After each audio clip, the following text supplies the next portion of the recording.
As Walter makes a run ahead of him. Bergkamp suddenly changed pace through the centre. It's Bergkamp! That's magnificent!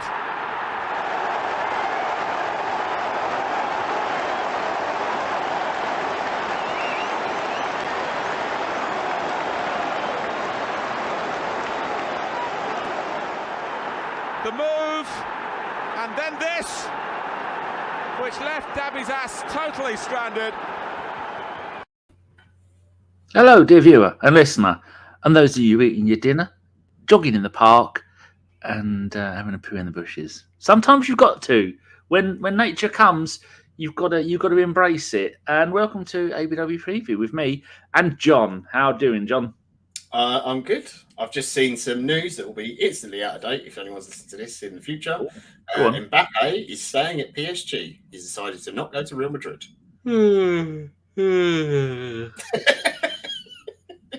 Yeah, that's what I thought as well.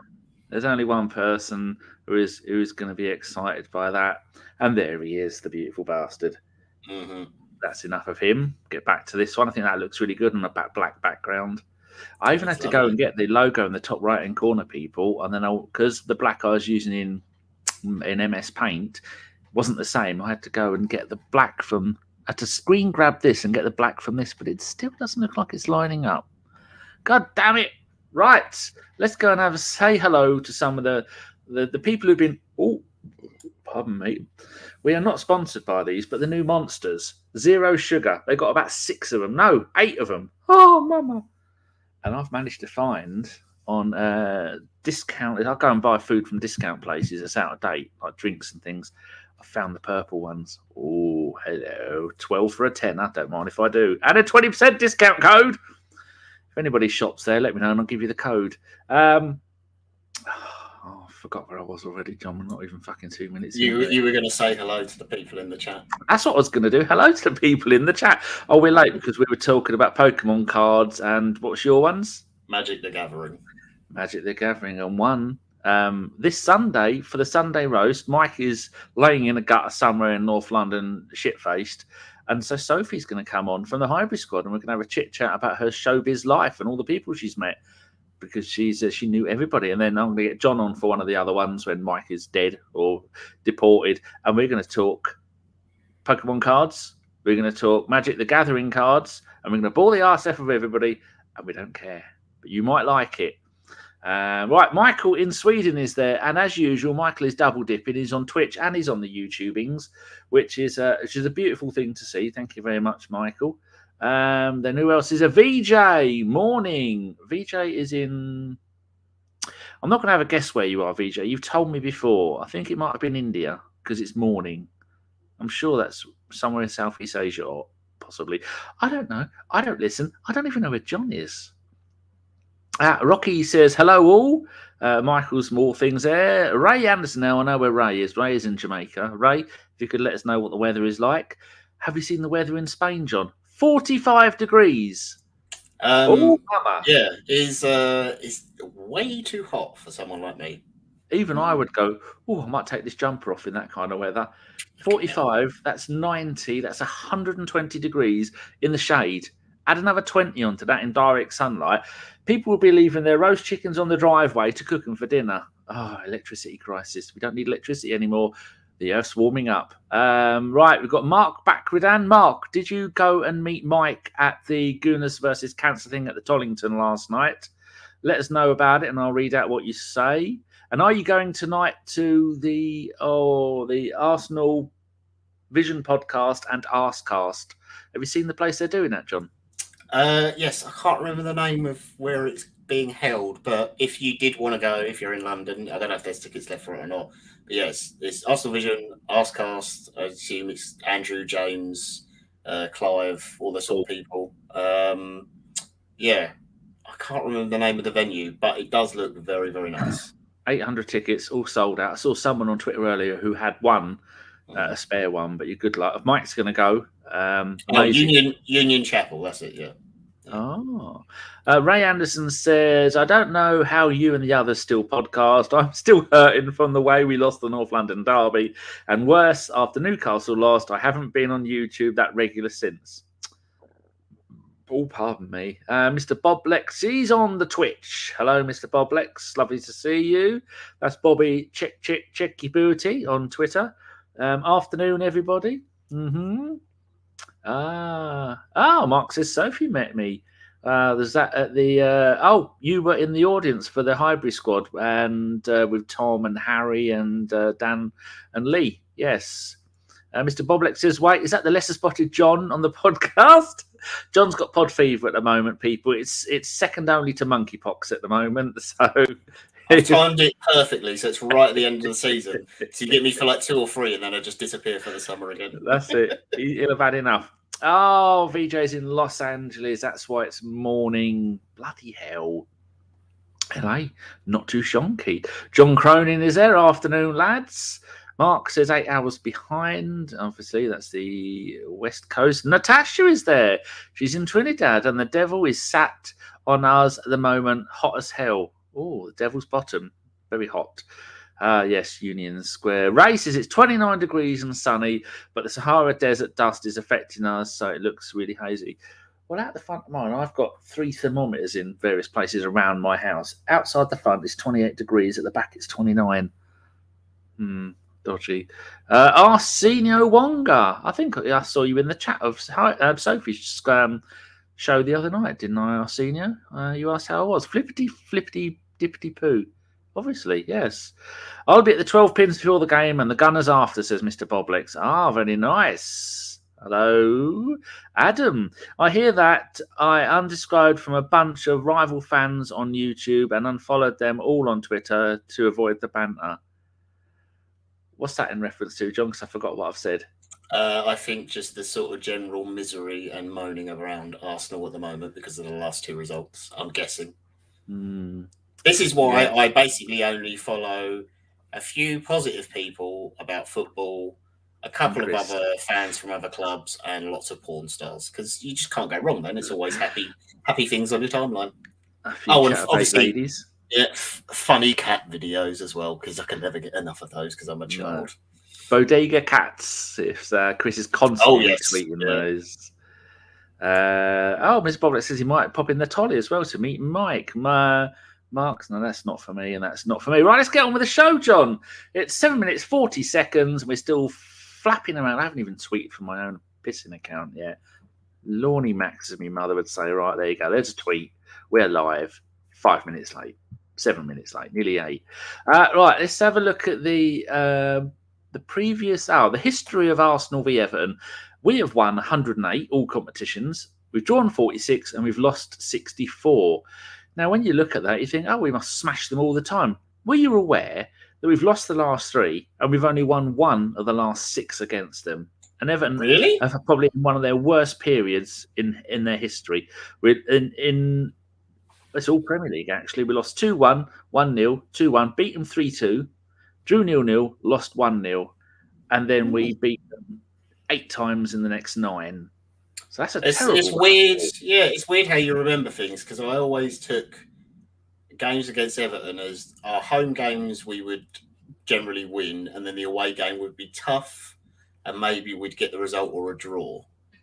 Or this season, obviously, we lost, and they were really bad at the time.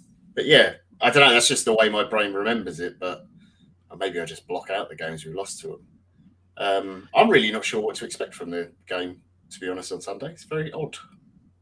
If we go back and have a look at the last 3 Premier League games against them at the Emirates, they said Highbury, April 2021, that was, over a year ago.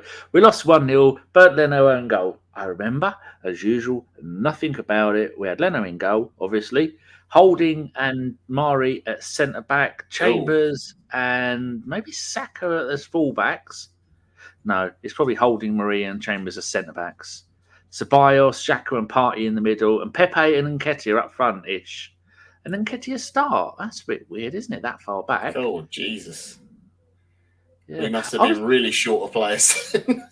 We were saying on the podcast the amount of players that teams have got that they don't play. Like I said, there's that bloke at New Hayden, Isaac Hayden. Isaac Hayden, yeah.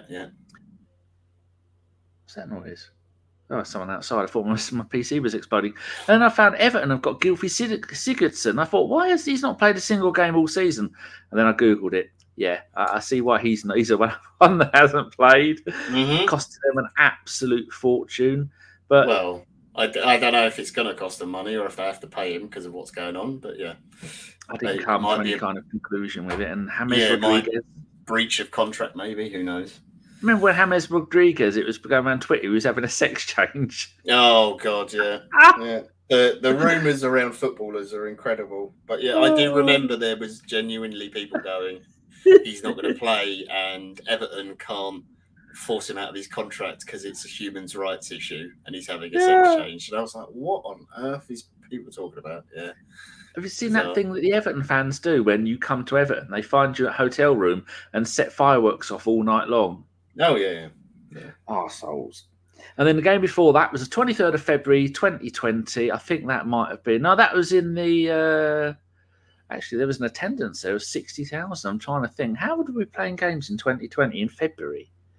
Must have been right before all the lockdowns. Yeah, that was before the COVID lockdowns, wasn't it? Because that was March, end of Feb, early March, I think. 23rd of February. Yeah.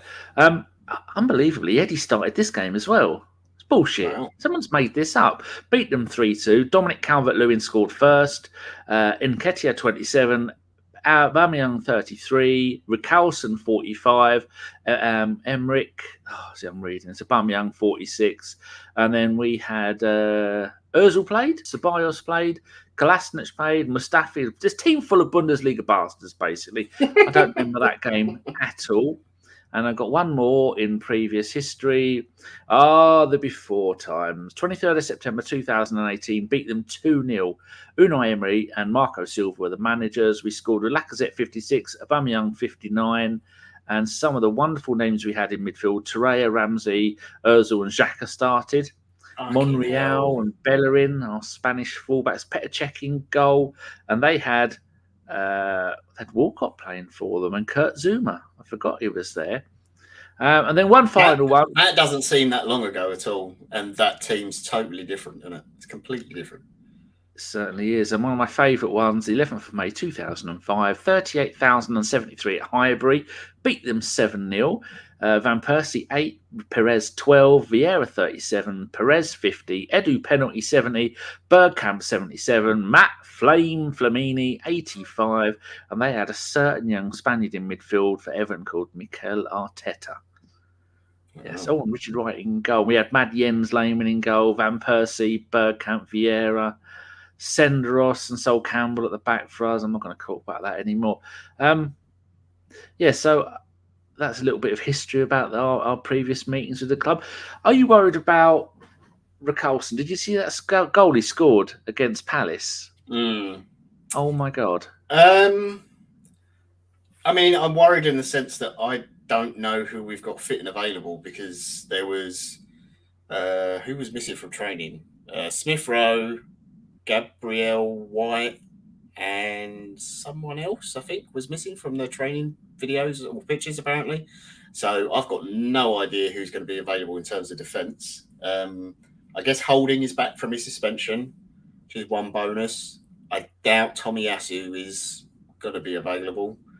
It also depends on what sort of Everton turn up, because if people didn't see it, obviously they came back from 2-0 down against Palace, who were all over them.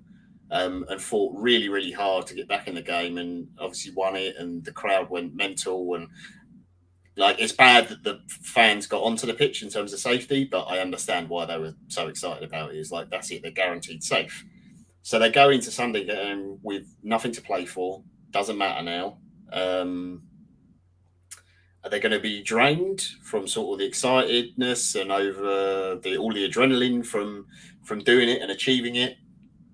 Or are they going to go into the game so relaxed that they can just play with complete freedom? It's really hard to know what's going to turn up. And in terms of us and how we're going to play, who's available? In general, this season, when we've lost games, it's been 3 in a row. So this would be the 3rd. There's still that tiny glimmer of hope that if we get the win, then maybe Norwich do us a favour somehow. Who knows about that? And then we could still sneak top 4.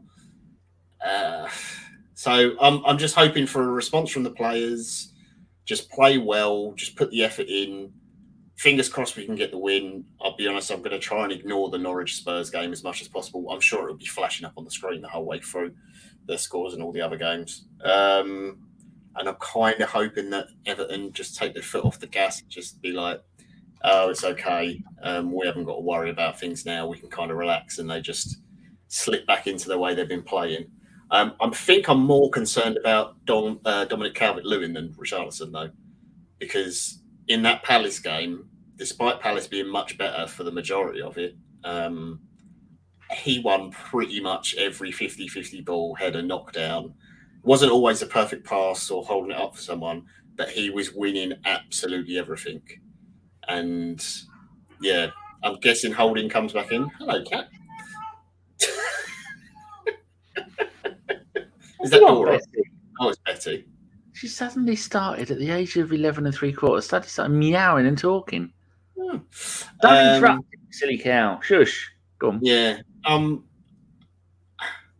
Like Holding could come back and have one of those brilliant displays and dominate Calvert-Lewin, but he could also maybe lose his rag a bit and get rolled up by someone like Richarlison. And the idea of Richarlison running at Cedric is a bit scary as well. So I don't know. I really can't call the game because we're not in any sort of form, and Everton, you don't know what team's going to turn up and what sort of mood they're going to be in and everything. So we'll see what happens, and just hope for a result. Yeah, looking at the injury thing, it says Rob Holding suspended. He's not suspended. He got 2 yellow cards. No, he hasn't played enough to reach the limit where you get so many yellow cards. It's a 2-match ban. So this is what that says on Premier League Injuries.com, or Premier Injuries. It says Tierney, we know, is out. Thomas Partey, this is from April the 29th, which is completely fucking pointless because no one knows. Partey was back in training. Whether he'll be in any way available, maybe he's on the bench and he gets to come on for 20 minutes or something, just like say thank you to the fans or whatever. That would be nice for him, at least, I guess. Before he's sold back to Spain. And Tomiyasu's quote is from the 16th of May. This is terrible. They've done bugger all. So I'm going to ignore all of that lot. Yes, so just looking at them, Everton's away form, played 18, won 2, drawn 4, lost 12, scored 15, conceded 36. Yeah. Well, they're fortunate that they're coming to a team who can't score a goal for love nor money at the moment, so they might not have to worry about that. I guess we'll get to see Iwobi back at the Emirates as well, won't we? He's quite a favourite there. Been delighting the Everton fans for his inability to do anything of any value for them. It's been a nightmare. Yeah. I really don't know. I really don't know what to expect from the game from either team. I couldn't call it either way. For the fans who are going on the last day of the season, I just hope for their sake more than anyone else's that the team go out and put in a performance, try to entertain if they can, hopefully get the 3 points. Whatever happens in the Norwich Spurs game happens. I've kind of resigned myself to 5th. Just try and finish the season on a win. And I know it's going to take a while to get over the probably ending up 5th and throwing away the Champions League spot. But just enjoy the last game of the season. Enjoy that we've got these exciting young players, and hopefully another good summer transfer window up ahead. So, can you see I wonder if anyone's put any bets on Norwich to beat Spurs 1-0 and then Arsenal to win, because that is possible. Spurs can completely collapse. But what I'd like to see is Timo Pukki score in the first minute, gets fouled in the area by Harry Kane, and takes the penalty and scores, and then Norwich go full defence. And then it will be us in the 94th minute, 0-0, and then hopefully who never scores for us? Maybe Eddie. His final game for Arsenal, he toe pokes it in from 6 inches out. What a nerve! Oh no! You know the way to end it. It's Pyramid Pirlo, 94th minute. In the last 10 minutes of the game, everyone's taking pot shots from everywhere. Nothing's happening. Pepe's been thrown on. Smith Rowe's on. We've got 2 at the back. Ramsdale's playing in midfield. 2 at the back. It's just, And then all of a sudden, corner goes in. There's a sea of bodies. and El Neni just like it bounces out to him edge of the box and just absolutely rifles it top bin. Pickford gets a hand on the ball, gets blasted into the back of the net with it, can't get anywhere, injures his wrists. Ramsdale gets to go and play for England for the for the friendlies in the summer. Yeah, that's the dream, mate. That is the dream. There we go. 40-1 for Norwich and Arsenal to win. Someone's put that. That's what Mark Backwoodhead's put in the chat. Yeah, so that's the odds. So if you're a gambling man, I'd say 40-1. It's not bad. It's pretty fucking good odds. Yeah. Have you got an account anyway? You're going to put a couple of sovereigns on it? I might stick a fiver on it for a laugh. Why not? Although I do feel if I put money on it, it's probably going to jinx it. That's what normally happens. Jinxing doesn't work. Yeah, because if not putting money on it is the opposite to jinxing it. Yeah. My cat Betty came in, as you heard, meow, meow, meow, stood there, looked at me, went back out, come back in again, meow, meow, meow, and gone back out again. It's because she wants to show something. Yeah, she wants to show you something. She's probably caught something outside. She is a fucking murderer. When I went out in the electric chair the other day, because outside the front of mine, the housing association, it's a lovely place, but they were too tight to do the whole of my driveway. So I've got a £15,000 driveway there that I parked the Merc on, the old part of the driveway there, and it goes down at such an angle I have to go down it backwards. So I'm going down it backwards and I hear this. I think, oh, fuck me, what's that? Keep going further. I ran over a dead fucking mouse, didn't I? Squish. The flies loved it. But, yeah, so she is a murderer and she does kill things. I was only talking to her last night. Why haven't you killed anything yet? Those birds out there. So it's that's probably what she's done, yeah. She wants to get your attention. Say, look, Dad, check out what I've murdered. Too big to bring through the cat flat. She wants me to open the door. Look at what you could have won. I mean that's like complete dream scenario, isn't it? Like Aaron Nini screamer last minute and Norwich somehow go 1-0 up in the first minute and hold on for like 90 something minutes. Proper squeaky bum time. People have got money on Rangers. It's hilarious seeing them lose because I don't like Rangers. I'm a Celtic supporter.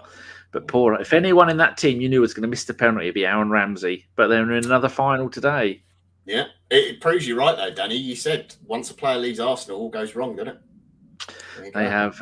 No one's ever had a good career once leaving Arsenal. Sunderland 1-0 up. I expect them to completely collapse. And Rangers is 0-0 after 76 minutes.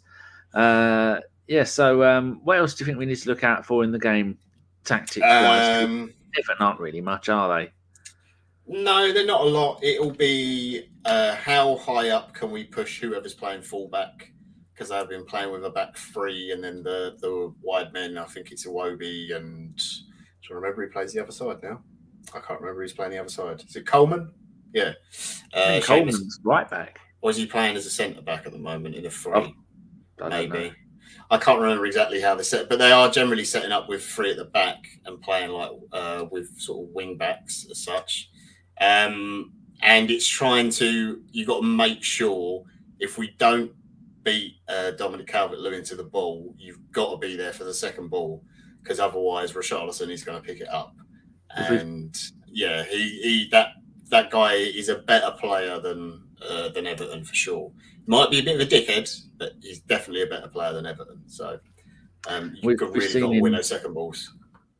We've seen in quite a few games in the last 6 weeks, we have nobody on the far post. I think we've conceded 2 goals from corners, because we've had such a good season of not conceding anything, and then conceding from these corners is becoming a bit of a habit. So do you think Arteta should just go, I'm not going to wait to the 80th minute and play everybody attacking football, go out there, because we all know that in games we've had a terrible history this season of going 1-0 down and then doing bugger all after that. We need to score early. Do you think he's got the sense to do that? I mean, he's going to send the players out to try and win the game. I think he's done that in pretty much every single game this season, to be fair to him, except maybe Liverpool or City. I mean, in terms of Arsenal players, they've kind of got nothing to lose in the sense that they have to just go out and win. So they've just got to go from the win from the first whistle. And even if you go a goal down, you might just play it all out from the beginning and just bust your nuts off for 90 for 90 minutes and try and win, get as many goals as you can, whatever. Just put them to bed. So I don't want to see it sort of cautious and everything else. I don't want to be like, oh, we've kind of been in control of the game and got to half-time at 0-0. This is good, like, considering the last two results. Just go and try and win it. Like, start chucking Ramsdale up for corners in the first half. Why the fuck not? Because basically, if you don't win the game, it doesn't matter. We've got fifth. It makes no difference. Just start sticking everyone in the box for a corner. Don't have a man on the halfway line. Fuck it. Just go for it. What have you got to lose? This is also why I'm not a manager, by the way. Yeah, well, none of us are. Pete Geary says, I want to see Spurs celebrate top four after a 1-0 loss to Norwich, but our game still our game's still going on, and we score in the last second goal and watch them cry. He's autocorrect, people. I haven't lost it. It says ARE, but he means OUR. Much like Man City when they won the title, because Man United was celebrating. Oh, yeah, they were. Yeah. And then you got the famous Aguero. Yeah, that thing. Yeah. Was it Gary Neville or Wayne Rooney was tweeting this week that he still thinks that was fixed? Oh, right. Yeah, I think it might have been Rooney, yeah. He's convinced there was some proper fixing in football. After game 50, he can go fuck himself, the fat fuck. Yeah, that's true. That is true. There was some definitely fixed refereeing in that. Fucking hell. Arsenio says, Ronaldo, Smith Rowe, to score first. What do you put down the fact that Smith Rowe, Martinelli, Ødegaard have just scored, I think, one goal between them since March or April or February? Or did you see the tweet? Yeah, I think Smith Rowe is partly down to, I think he's carrying a bit of an injury and his form hasn't been great, but it's normal. He's young. He's going to have dips in form. I think he's better when we bring him off the bench generally to get a goal. If he didn't start the game and he's brought on and we're like sort of chased, like really pressing for a goal, that's when, if I was doing a bit of in-play action betting, I might lump some money on him to get the next goal sort of thing. The other thing as well is I think when he was scoring goals, Lacazette was still playing, so the system was slightly different. In terms of Ødegaard, I think it's similar that the season's drawn out a little bit too long for him. He's maybe not quite got the fitness to do the whole thing. Teams have sort of found out a little bit about the way we play. Now Eddie's in the team, we're playing slightly different. Martinelli is just, I don't know, he's just a little bit too erratic. And again, I think when Lacazette was playing, he could come inside a lot easier, and he was almost playing like an inside forward, a left side forward than he was a winger. Whereas now he's playing a lot wider majority of the time because Eddie does take that central spot and actually sits on the centre back and runs in behind, whereas Lacazette would drop deeper to open the space for him to come into. So I think that's probably why you've seen less goals from them. Combination of that, tiredness, teams working us out, our forms dipped, all those really put together. Doesn't really surprise me you've seen a dip in like goal return from those players. Yeah, I agree with all that. I think it'll all change. It's been a short season, games wise for Arsenal. I think it's our shortest season in Premier League history. I'm sure it's something like that. But for those young players, I mean, Saka to have played in every single Premier League game this season, which is at 20 years old, he is going to be breaking records all over the place. But what do you think for next season? As this young squad, do you think it'd be better for Europa League football or Champions League football? I mean, for the club overall, it's better Champions League football, obviously, because of the money and the players you can attract. But I think maybe for those younger players, Europa League is probably going to be better. The group stage, they should be absolutely fine and be able to walk, and we could probably bring in some of the academy players. But I just think if they go straight in against teams like Bayern Munich, Real Madrid, PSG, Juventus, Inter, you know, all these sort of big giants of Europe, it's going to be so difficult to jump that next level. Because at the moment, we're scrapping between 6th to 4th within the Premier League, at least, and not having to worry about anything else. When you add in an extra game a week and the travel and everything, that puts more strain on you. And the quality of the opposition is so much higher. It's not like we're sitting third in the league, pushing whoever's in second, and I don't know, 7 points off first or something. We're way, way off like Liverpool, Man City level. And you can see how much, even City couldn't get to the final in the Champions League. And you think how far ahead of us they are and how much squad depth they've got. And a lot of it will depend as well on who we bring in terms of, reinforcements for the squad as well. How much rotation those players are going to get next season. Do we have a proper out-and-out striker? Do we have an extra midfielder? Do we have a new fullback? Those kind of things will benefit the team massively. Yeah, I think they need a few more experienced players, or at least players. Don't necessarily have to be like 28, 29, 30. Could be like mid-20s, but have played a lot of football and a lot of football in Europe in particular, just to come in and help settle the team a little bit more. And because you can see in those big games at the end of the season, like Newcastle, Spurs, and you probably might even see it in the Everton game, not necessarily nerves, but like a bit of naivety coming into some of the things and decisions they made, because they feel there's this big pressure, there's this huge prize there waiting for us, we can go and get it, and their sort of decision making goes. Whereas earlier in the season, when there wasn't as much pressure or expectation, they just did the right thing most of the time. I'm just looking at our last time in the Champions League was 2016-17, and we had a full squad of internationals, experienced players. We had the likes of Saka and Sanchez and Koscielny and Ramsey and Wilshere and Ozil and Giroud, all grown men that have that know how to do their trade.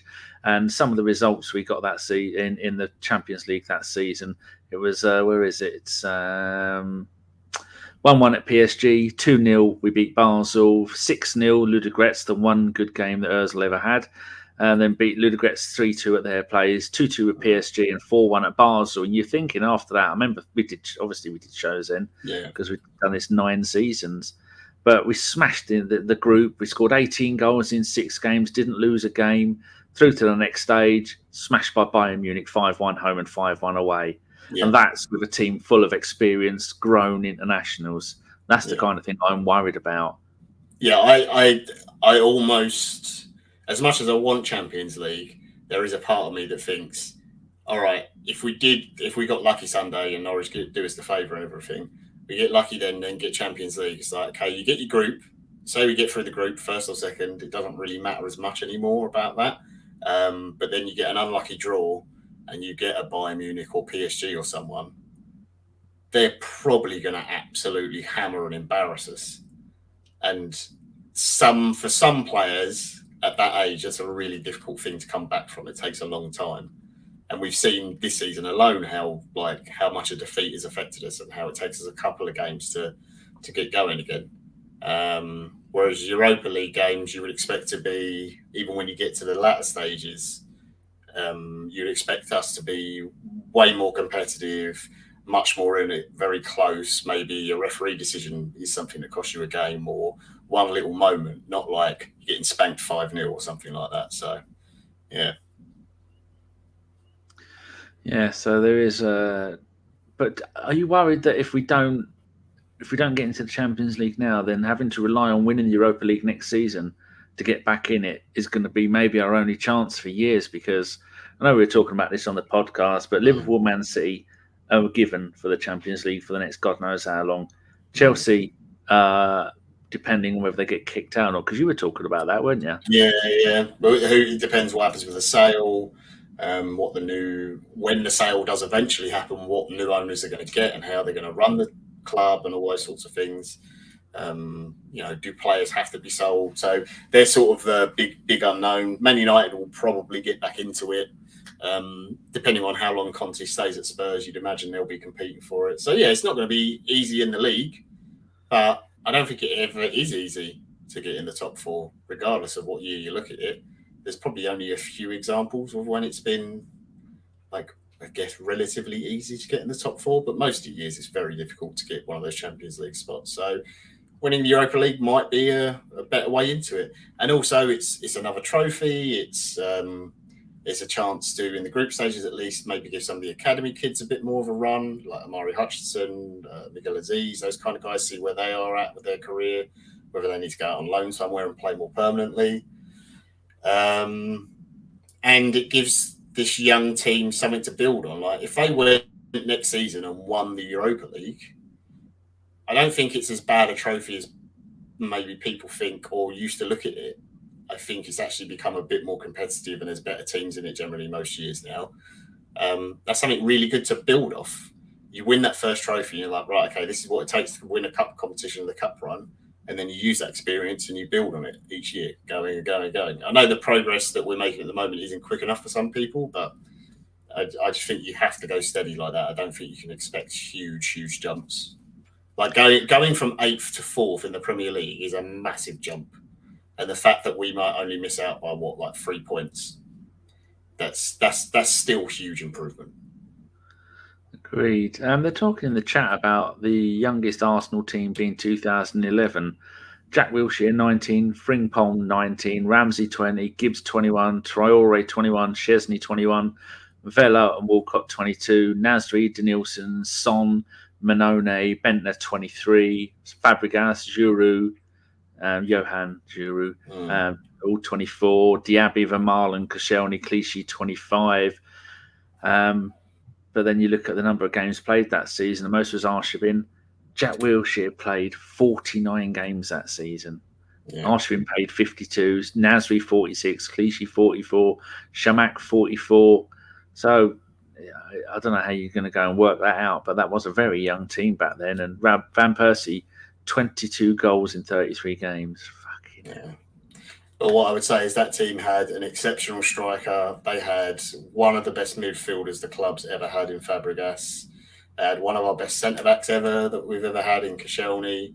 And a lot of those players came up through the academy together or been playing together for quite a long time. So I think it's a different build to this team. Like the spine went together and came through together. So it's slightly different to what's gone on here. And also, I don't think the difference between the starting player in that squad and the guy who would come in from, there wasn't as big as a gap. Whereas, like, say in our current team, Tomiyasu dropped out for injury and then you replace him with Cedric. And it's not to say that Cedric is a terrible player, but the difference in quality, the gap is much bigger.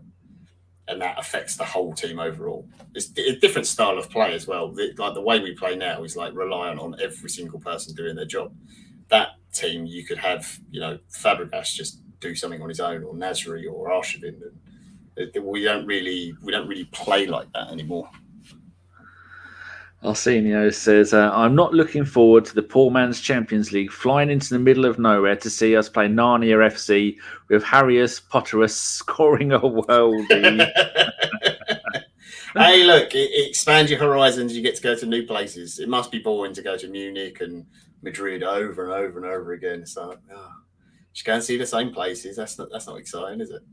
Wonder where people in the chat put what your prediction for the game is. I'm going to go and have a look at where the Europa League final for next year is going to be held, 22-23. It's going to be held in Hungary, Budapest, the Puskás Arena. Oh, well, that's actually something I'd love to go to Budapest. That's supposed to be a very nice city. I've never been to Hungary. On the 31st of May. Yeah. I've worked with some Hungarians. They're very nice people. Good. Very friendly. Yes. But yeah, Budapest is supposed to be an amazing city. I'm just saying, if you get knocked out of the Europa League, do you drop down to the Conference League? Oh, I assume that's how it works. I've got no fuck. I assume it's still the same thing. If you get knocked out at a certain point, Champions League, you go Europa. And then if you get knocked out Europa at a certain point, you go Conference. I think that's how it works. So yeah. Well, the Conference League final is in the Sinobo Stadium. Guess what country that's in? Stadium? Sinobo. Sinobo. Sinobo Stadium. Sounds like it's. Sounds like something Japanese to me. Sinobo. Yeah. No, it's not Azerbaijan. It's in Prague, which is. What do they call Prague now? Where's that? Is it? That's Czech Republic. No, I think have they changed the name of it, of that country? They've changed it a few times. Is it Czechia now? It's called. Oh, I don't know. I've probably just offended like a million people. Czech. Oh, Czech is it? It's the largest, it's capital and largest city in the Czech Republic. there you go. Yeah, Czech Republic. There we go. Yeah. Right. And so, and the Champions League final, where's that going to be held while we're talking about them? In Turkey, at the Ataturk Olympic Stadium in Istanbul. Oh, I'd love to go there. Yeah. I will tell you this right now. If we do get a miracle tomorrow, there is zero chance we get into a Champions League final next season. Yes, no, it wouldn't be a fluke here. Right, so some of the predictions here. Mr. Boblex is going 2-1 the Arsenal, both centre-backs scoring, Holding scoring the winner. Do you think there's any doubt that we'll win tomorrow? Because I think we will definitely win. I do still think there is a doubt just because the run we've had this season, we've lost the game. We've generally lost 3 in a row. We sort of lost them in batches. I hope we win. I think on my predictor, I predicted a win. I think I predicted 3-1. Just because I thought Everton will just be slightly in a weird place because their fans will be cheering, celebrating because they're not getting relegated and the players are not maybe physically exhausted, but maybe mentally from the excitement and the fans invading the pitch and everything. And I'm sure they celebrated late into the night and the next day when they beat Palace. Well, just looking at Everton's last run of away Premier League games, 0-0 at Watford, beat Leicester 2-1, lost 2-0 to Liverpool, lost 3-2 to Burnley, lost 2-1 to West Ham, lost 5-0 to Spurs, 2-0 Southampton, 3-1 to Newcastle and 2-1 at Norwich. So, yeah, they're shit away from home. In the chat, what have people put? Boblex has put that. Boblex is the only person there to have done a prediction. They're all still talking about the made-up football team names. Matt D'Souza says the Yaya Sonobo Stadium. Dear. Yes. So you're predicting a win as well tomorrow, Danny? 4-0. 4-0. Lacazette hat-trick. Goodbye. What a way to go. 4-0. Last game of the season against Everton. You're not thinking certain Tony Adams is going to get on the pitch and score with his left foot, are you? I was at that game. My favourite ever game. My favourite ever goal. Absolute. I think, as the youths call it, it was scenes that day, and it wasn't a pitch invasion. Fucking pitch invading fucks. Rocky says 2-0. Mr. Mark Backerden says 2-1. Mr. Boblex has now gone 4-0. Adams. Michael has gone 0-0. And Matt D'Souza says, "Do Leeds survive?" Hopefully not. No, Well, I used to like them until they played us and they tried to kill all of our players. But that's all they've done since. They've tried to kill everyone. Is it Burnley and Leeds? Isn't it? Are the two? Leeds are away at Brentford. Yeah, Burnley are at home to Newcastle. Leeds away to Brentford. I don't think they'll get a result. I think Brentford will beat them. Yeah. I don't think the Burnley game's going to matter, to be honest. Yeah, I think Leeds will go down. Leeds have conceded 78 goals this season, only one less than Norwich. Which is, so bad. I mean, it's a shame Burnley get to stay up in that case, but you can't have everything, can you? I mean, it would have been nice if Everton were relegated, because then Dominic Calvert-Lewin would be quite cheap in the summer.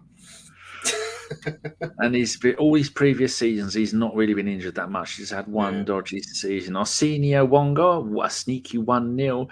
Rudy, 1-0. And they were talking nonsense. Ray Anderson has got a bit of information. He says, Charles Watt said that Tommy and White might miss the match, so I don't think there will be a clean sheet. So it's 2-1 the Arsenal. I'm gonna stick with my 3-1, and we'll go with that. Dejan saying we will lose tomorrow. I mean, it would be very Arsenal for Norwich to beat Spurs and then us to lose. Yeah, that would be. Imagine it. That would be typical. Yeah. I mean, and then the people calling me an Arteta sexual would be all over me on Twitter and in my mentions, going get him out of the club. So there we go. Look, we had our chance. All we can do tomorrow is try to win the game, and then whatever will be, will be. If we finish fifth, we finish fifth. I will take that as it's what I predicted at the start of the season. Well, there you go, people. That's That's all you need to know about the game. I think we've given you bugger all information. So don't listen to a word we said. No tactical insights, nothing about formations or players or key information, just the load of nonsense. Will there be a formation? Yes. Will there be players? Yes. Will there be goals? Almost definitely. Oh, yeah. So there you go. Right, we're going to go now. We've done 45 minutes. That's more than enough of your time wasted, people. Thank you very much for joining me, John. It's been an absolute pleasure again. Thank you very much. I'm just going to quickly say, Danny, because I'm a fan of the black and the white T-shirts, as I'm sure many people may have noticed. Yes. I might have to make myself. I'm going to have to ask Danny because he has the copyright. An ABW badge, like black one with a white outline, just on a black T-shirt. I think that'd look very nice. We've actually got the. Why you mentioned that? I can go here and then go and show you the. Where is it? This is not a plug, by the way, people. We're not actually selling anything. I just thought it'd be nice on a T-shirt. I could do some free advertising whilst I'm at work, just walking around, going, what's a Bergkamp Wonderland? I have got the T-shirts made up. There's the front of it, but we can have any of our badges because we, if you see the.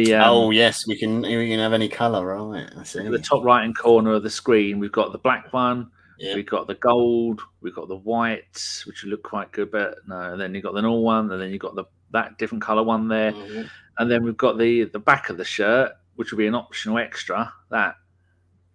Oh, I don't think I could have that. I'd maybe have like #FuckEllis or something like that. But, but the woman who I want to do it, she lives in Ramsey, which is about 10 minutes from here. My cleaner gets all of her stuff made there, so it's made in the UK or made in England. Made in Cambridgeshire, and she's pretty decent. Posh. So I think if I can get those shirts made for about 10 to 15 quid each, first of all, ABW will all need one. All the ones that turn up, they'll all need one. And then we can start wearing them, and then people can see them and people can like them. So it's not to make money on, it's to just to share the love of our stuff. Maybe you can give a couple away.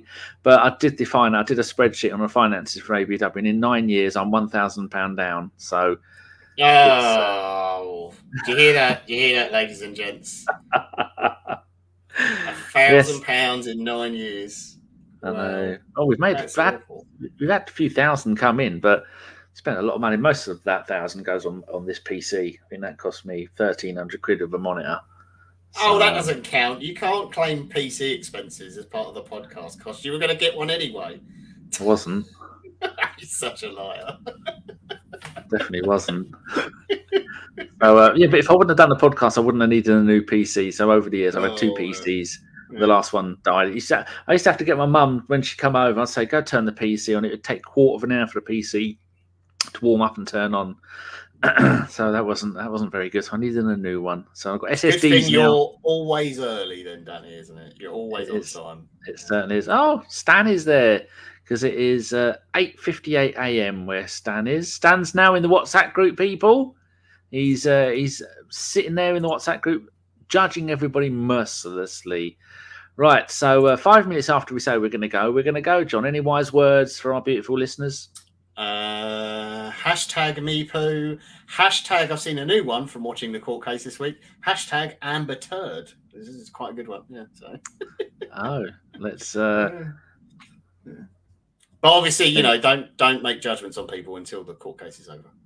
You don't know. But yeah. So we'll leave you with this. All right, John, thank you very much. And everybody, our Boblix wants to know how's the pirate. He's obviously still very sad, but we do message him and he's okay. But it's because his other cat passed, I think about 2 years ago, and it's very sad. But that's pets for you. They don't live forever, sadly. And once I see what Betty's doing, her time might be up as well. So I'm going to go and see what she's up to. Right. Thank you very much, John. Thank you very much, listeners, viewers. And remember, don't subscribe. Do not like. And for fuck's sake, don't tell anybody what we do. It's our little secret. We'll see you tomorrow after the game. And it's going to be me and Stan. And I don't know who else is going to turn up. So goodbye.